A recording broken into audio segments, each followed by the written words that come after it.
പതിറ്റാണ്ടായി വടക്കാഞ്ചേരിയുടെ കന്നഡ വ്യാപാര രംഗത്ത് വിശ്വസ്ത സേവന പാരമ്പര്യമുള്ള ജോൺസൺ കന്നഡ വ്യാപാരം ഇപ്പോൾ ആധുനിക രീതിയിൽ നവീകരിച്ച ഷോറൂമിൽ തിങ്കൾ വെള്ളി ദിവസങ്ങളിൽ രാവിലെ 10 മണി മുതൽ ഉച്ചയ്ക്ക് 1 മണി വരെ കണ്ണ് ഡോക്ടറുടെ പരിശോധന, ഡ്രൈവിംഗ് ലൈസൻസിനായുള്ള സർട്ടിഫിക്കറ്റുകൾ, വിദ്യാർത്ഥികൾക്ക് ആവശ്യമായ ആന്റി ഗ്ലെയർ ബ്ലൂ കട്ട് ലെൻസുകൾ കുറഞ്ഞ വിലയിൽ, ദിവസവും രാവിലെ 9 മണി മുതൽ രാത്രി 8 മണി വരെ ക്വാളിഫൈഡ് ഒപ്റ്റോമെട്രിസ്റ്റിന്റെ സേവനം, എല്ലാവിധ ബ്രാൻഡഡ് ഫ്രെയിമുകൾ, ലെൻസുകൾ എന്നിവ കുറഞ്ഞ നിരക്കിൽ.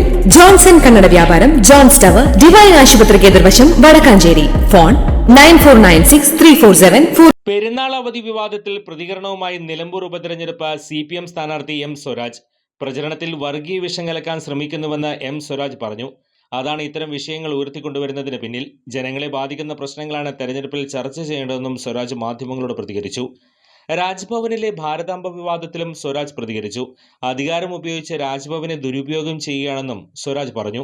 ക്ഷേമ പെൻഷനിൽ UDFന്റെ വാദം തള്ളുന്നതായിരുന്നു M സ്വരാജിന്റെ നിലപാട്. ക്ഷേമ പെൻഷൻ പലതുണ്ട്, അതിൽ ചിലതാണ് 3 മാസം മാത്രം മുടങ്ങിയെന്ന് UDF പറയുന്നത്.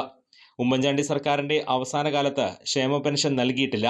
തനിക്ക് സഭയിൽ നൽകിയ മറുപടി വായിക്കേണ്ടതുപോലെ വായിച്ചിട്ടില്ലെന്നും സ്വരാജ് കൂട്ടിച്ചേർത്തു. കൂടുതൽ വാർത്തകൾക്ക് ഞങ്ങളുടെ ചാനൽ സബ്സ്ക്രൈബ് ചെയ്യുക, ഫേസ്ബുക്ക് ഫോളോ അപ്പ് ചെയ്യുക. വാർത്തകൾ വേഗത്തിലറിയാൻ Anytime News.